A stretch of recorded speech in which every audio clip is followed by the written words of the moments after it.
At the beginning of last season, we asked you to send in your old football shirts so that we could send them off to Africa to give to the street kids in Mombasa. We were astonished by the box loads of shirts you sent in. We got thousands of them. We worked with a charity called Glad's House to get them out there, and we got some pictures back of the kids wearing them.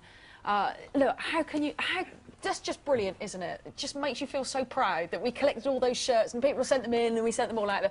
Some of our pals at the RAF, oh look! Some of our pals at the RAF were watching. They decided to help out too. They got in touch with Glad's House and organised a trip to Mombasa to help train up football coaches for the street kids. So we sent Rocket to watch what the RAF boys were up to and find out exactly what happened to the shirts you sent in. Over 500,000 people visit Kenya each year, experiencing some of the best safaris and hotels in the world. However, my experience was going to be very different. Dr. Cliff Ferguson runs a charity called Glad's House, which has been set up to help the street children of Mombasa. So, Cliff, how did you get involved with Glad's House? Well, my daughter Victoria had a gap year. She started off in South Africa and worked her way through the whole continent, as it were. Ended up in Mombasa. She showed us round, and we just said, we've got to be able to do something. I'd never seen anything like this in my life, if I'm quite frank. Yeah. So that's why we started Glad's House. How have the shirts helped? Massive amount. Really? Guys, who wants a Liverpool shirt? You know, 400 kilos of shirts, that's a massive impact on so many people's lives. Yeah. I must say, I have seen a few of the locals walking around with random Plymouth shirts. Leicester and Plymouth shirts, brilliant. Who wants a Torquay shirt? What is papasa? Because I've heard a bit about this, but I'm not sure what it involves. Papasa it means in Swahili to hold gently.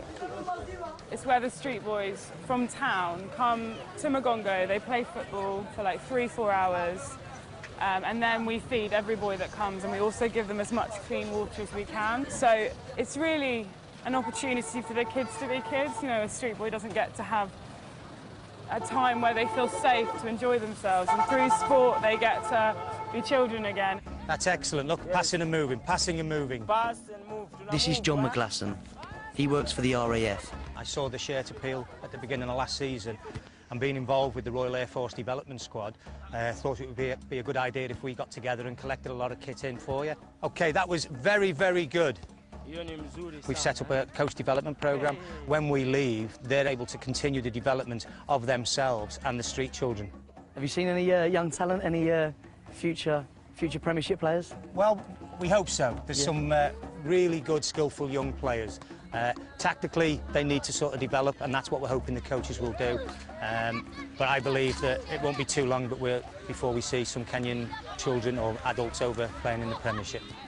At the moment, we're watching the Coastal King adults. We say adults, it's under 23s. They won their first game on Saturday, and it was absolutely amazing at the ground. You should have seen the crowd. So they're into the semi-finals this weekend. Is there a prize for the winner? There is.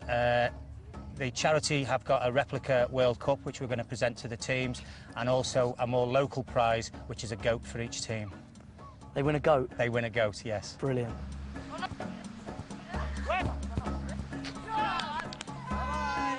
After the kids have finished training, they head back to the city where they live, on the streets of Mombasa.